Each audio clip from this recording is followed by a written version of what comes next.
Hi అండి. ఈరోజు చింత చిగురు చిన్ని చాకురొయ్యలు వండి చూపిస్తానండి. ఈ రోజుల్లో మాత్రమే దొరుకుతుందండి చింత చిగురు. అలాగే ఈ రోజుల్లో మాత్రమే ఎర్ర నీటికి, కాలువల్లో వర్షపు నీటికి పుచ్చుతుందండి ఈ చిన్ని చాకురొయ్య. ఇవి గంపలతో తీసుకొచ్చి ఇళ్ళకి అమ్ముతారండి. చూసారు కదా, వీటిని శుభ్రంగా తల తోక తీసుకోవాలి. పొట్టు తీయనవసరం లేదు. 4-5 సార్లు వాష్ చేసుకుని పక్కన పెట్టుకుని 3 గుప్పుళ్ళు చింత చిగురు తీసుకున్నాను నేను. స్టవ్ మీద పాను పెట్టి 4 స్పూన్ల ఆయిల్ వేసి, ఆయిల్ వేడెక్కిన తర్వాత 2 ఉల్లిపాయలు చిన్ని ముక్కలుగా కట్ చేసి వేస్తున్నాను. ఉల్లి ముక్కలు మంట చిన్నగా పెట్టుకుని బాగా మగ్గించుకోవాలి. చూసారా, ఇలా మగ్గుతున్న ఉల్లి ముక్కల్లో 4 పచ్చిమిర్చి చీల్చివేసానండి.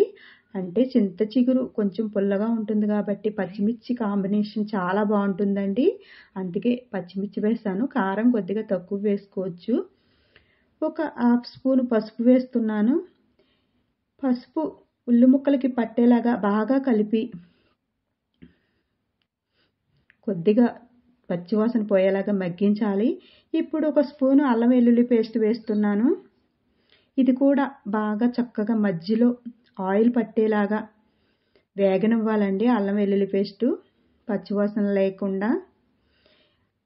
ఇప్పుడు మొత్తం ఉల్లి ముక్కలంతా పట్టేలాగా ఒకసారి కలుపుకొని, మనం తల తోక తీసేసాం కదండి రొయ్యలు, చూసారా వేసేస్తున్నాను.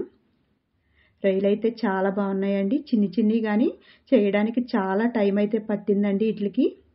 ఇవి రొయ్యలు మాత్రం 150 చేయడానికి మాత్రం 1.5 గంట పట్టిందండి రొయ్యలు అదే తలతోక తీయడానికి. ఇప్పుడు రుచికి సరిపడగా ఉప్పేసానండి, రాళ్ళుప్పు. ఇదంతా కూడా రొయ్యలకు పట్టేలాగా ఒకసారి కలుపుకుని మూత పెడదామండి. ఒక 10 నిమిషాలు మంట చిన్నగా పెట్టుకుని మూత పెట్టుకోవాలండి. 10 నిమిషాల తర్వాత మూత తీస్తే చూసారా, రొయ్యలన్నీ కూడా కుక్ అయిపోయాయి. ఆయిల్ కూడా బయటికి కనిపిస్తుంది కదా. చూసారు కదా, ఇలా కుక్ అయిన రొయ్యల్లో నేను 1.5 స్పూను కారం వేస్తున్నానండి. అంటే ఆల్రెడీ మనం పచ్చిమిర్చి వేసాం కాబట్టి 1.5 స్పూన్ వేసాను. 1 స్పూన్ ధనియాలు జీలకర్ర పొడి వేస్తున్నాను. అలాగే గరం మసాలా అండి, చెక్క మొగ్గ దంచిన పౌడర్ అండి ఇది 1/2 స్పూన్ వేసాను. ఇప్పుడు మొత్తం ఇవన్నీ కూడా రొయ్యలకు పట్టేలాగా మసాలా అంతా ఒకసారి బాగా కలపాలండి. రొయ్యలకు పట్టించాలి. ఇలా పట్టించిన తర్వాత మనం ఒక గ్లాస్ నీళ్ళు పోసుకుంటే సరిపోతుందండి. ఎందుకంటే ఆల్రెడీ రొయ్యలు చిన్ని రొయ్యలండి, ఇవి కుక్ అయిపోయాయి కాబట్టి. ఒక గ్లాసుడు నీళ్లు పోసి, చూసారు కదా, మూత పెట్టేసుకుందామండి. ఒక 15 నిమిషాలు మూత పెట్టుకుంటే సరిపోతుందండి. మంట మీడియం ఫ్లేమ్లో పెట్టుకుని ఒక 15 నిమిషాలు రొయ్యలను అయితే ఉడికించేసానండి. చూసారు కదా, కొద్దిగా నీళ్లు ఉన్నాయండి. ఇప్పుడు నేను తీసుకున్న చింత చిగురు శుభ్రంగా కడిగి పక్కన పెట్టానండి. ఈ 3 గుప్పుళ్ళు చింత చిగురు వేసేసి రొయ్యలకి బాగా పట్టించాలండి.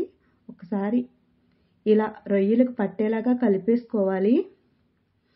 బాగా రొయ్యలకు పట్టేలాగా కలుపుకొని ఇప్పుడు ఒక 10 మినిట్స్, అంటే మంట చిన్నగా పెట్టుకొని ఒక 10 మినిట్స్ మూత పెట్టేసుకోవాలండి. ఈ రొయ్యలకి అంతా కూడా పులుపు పట్టాలి కదా. మంట మాత్రం బాగా చిన్నగా పెట్టుకోవాలి. రొయ్యలకు పట్టించేయాలండి పులుపు అంతా కూడా. చూసారు కదా, రొయ్యలకైతే పులుపు అయితే పట్టేసిందండి.